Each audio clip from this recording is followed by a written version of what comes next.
été publicisé combien de temps? Il devait y avoir un quelque Il part. a été publicisé combien de temps? On a compté hier avec ce Est-ce gros... que vous avez changé votre châssis? Ah bon. Là, c'est le Kyrgyzstan. Ah oui. Et là, les routes sont assez mauvaises dans le Kyrgyzstan. Donc, sur la totalité du parcours, Vous arrêtez à Istanbul. on s'arrête à Istanbul et puis après, chacun rentre tranquillement. Enfin, c'est l'autoroute, c'est facile. Donc dans 100 jours, vous arrivez Dans 100 jours, on arrive à Istanbul. au voyage, hein? Bon voyage, hein? C'est ça la mobilité chez nous. Hein? Faites-vous plaisir, surtout faites-vous plaisir. Bonsoir les Patriciens. Au plaisir de vous revoir dans cette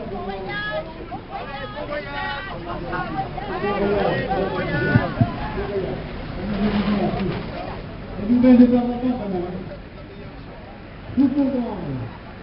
Michel et... Bon voyage! Bon voyage! C'est parti! Allez, c'est parti, c'est bon. Bonjour Monsieur le Président, pouvez-vous nous présenter la Fédération française de camping et de caravaning? Oui, alors c'est très simple. La Fédération française de camping caravaning va fêter ses 75 ans. C'est la fédération qui regroupe en France les campeurs, les caravaniers et les camping-caristes. C'est une fédération qui est reconnue d'utilité publique, donc nous sommes les représentants de tous les utilisateurs d'hébergement de loisirs auprès des pouvoirs publics. Nous avons actuellement 120 000 adhérents, dont 45 000 camping-caristes. Bien, et tous les ans vous organisez un voyage Non, notre vocation n'est pas véritablement d'organiser des voyages. Notre vocation est également de proposer à nos adhérents des séjours. Alors, en principe, c'est les clubs, puisque nous avons 80 clubs qui adhèrent à la fédération, qui organisent ces voyages où on a des partenariats avec des voyagistes. Mais nous avons voulu, depuis 2010, créer un événement en faisant un voyage exceptionnel. Et jusqu'à maintenant, personne d'autre n'a refait ce voyage. C'est un voyage qui va de Paris à Pékin et retour, 30 000 km, 100 jours de voyage, avec une aventure extraordinaire pendant les 100 jours.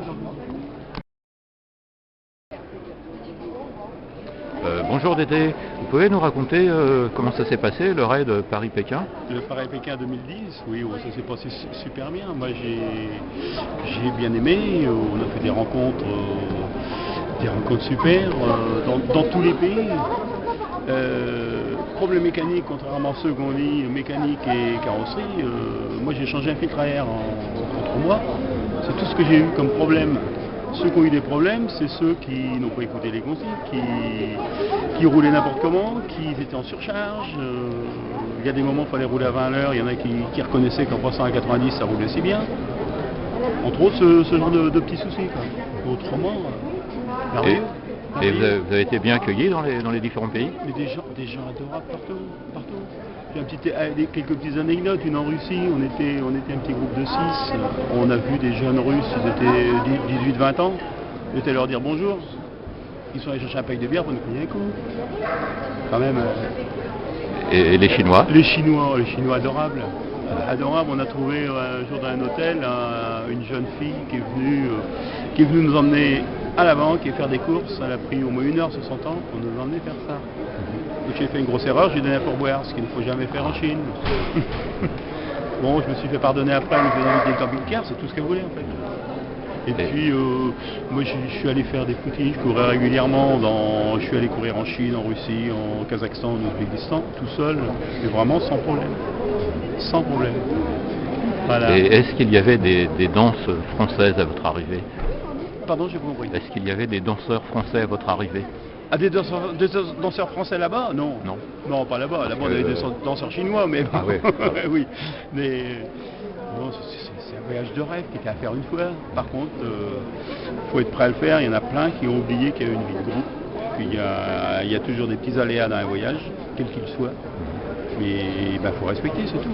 Quand on arrive en Chine, qu'on dit à des Chinois, il faut réserver 100 places de véhicules pour des camping-cars, sauf qu'ils ne savent pas ce que c'est qu'un camping-car, donc il y a 100 places de voiture, c'est évident qu'il y a un problème au bout. Parce qu'un camping-car qui prend 2 ou 3 places de voiture, ça coince. Donc après, faut être tolérant, comme ils sont prêts à trouver une solution, ça évite des petits heurts qu'il y a eu. Quoi. Mais il n'y a pas encore de camping-car chinois alors. Si, apparemment, il commence à y avoir des camping-cars en Chine. Ouais. Mais je pense qu'il faut plutôt dans la partie sud. Ah oui. Parce que la partie nord qu'on a fait, il n'y a pas. Ah Il y a ouais, pas.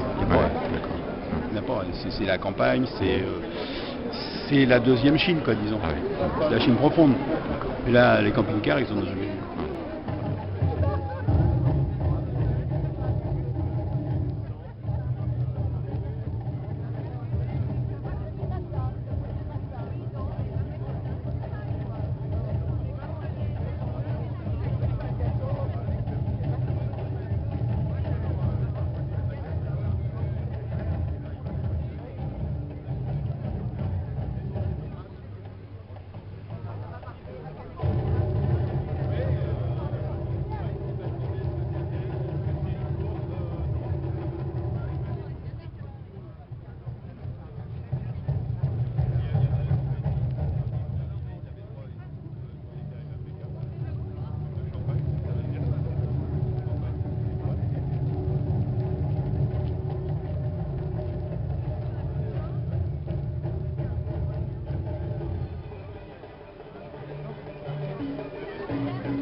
Bonjour Jocelyne, pouvez nous dire comment ce voyage s'est passé pour une femme par exemple?